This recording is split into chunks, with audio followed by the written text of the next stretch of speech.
In the mid-1980s, Hollywood had a simple philosophy. If something moved fast, exploded loudly, or looked really cool under neon lighting, it could probably carry an entire movie. Somewhere in that thinking process, someone decided the real star of the film didn't even have to be a person at all.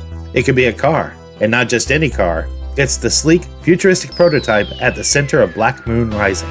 Today, it's mostly remembered by hardcore 80s action fans, trivia nerds, and people who occasionally fall down late-night YouTube rabbit holes about forgotten movies. But back in 1986, this was supposed to be a stylish, high-tech crime thriller built around one of the coolest movie vehicles of the decade.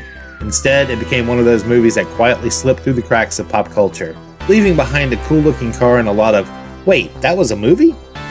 Let's rewind.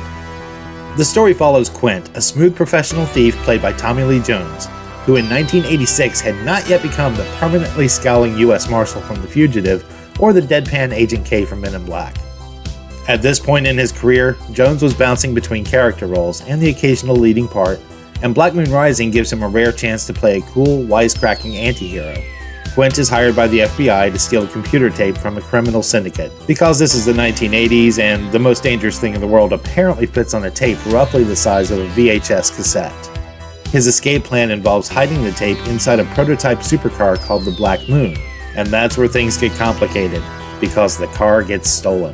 Which means the thief now has to steal back the car that he hid the thing in. If that sounds like a convoluted excuse for car chases, well, yeah, that's essentially the plot.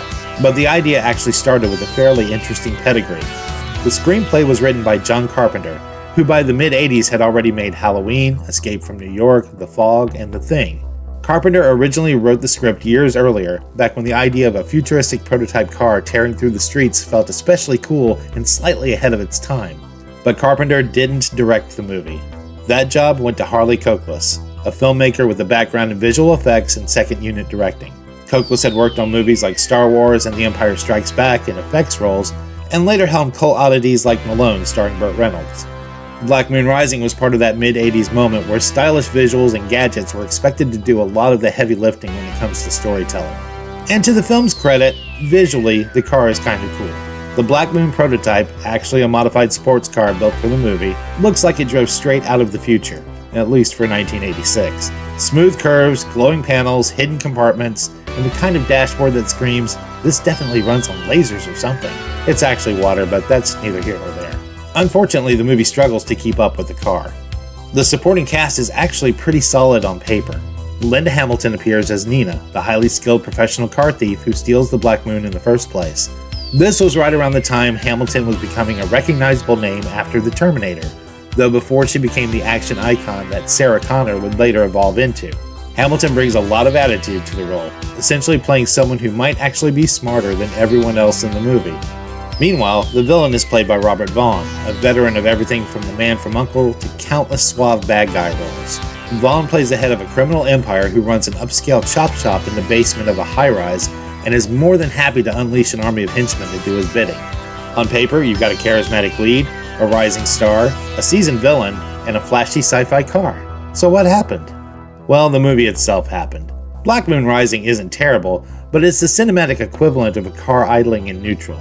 The pacing drifts, the plot feels oddly low stakes for a crime thriller, and the tone never quite decides whether it wants to be a gritty heist movie, a high-tech action film, or a lighthearted caper.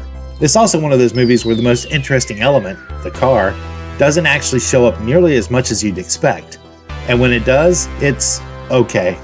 Critics at the time were not impressed. Reviews were pretty lukewarm, with many pointing out that the film had style but not much momentum.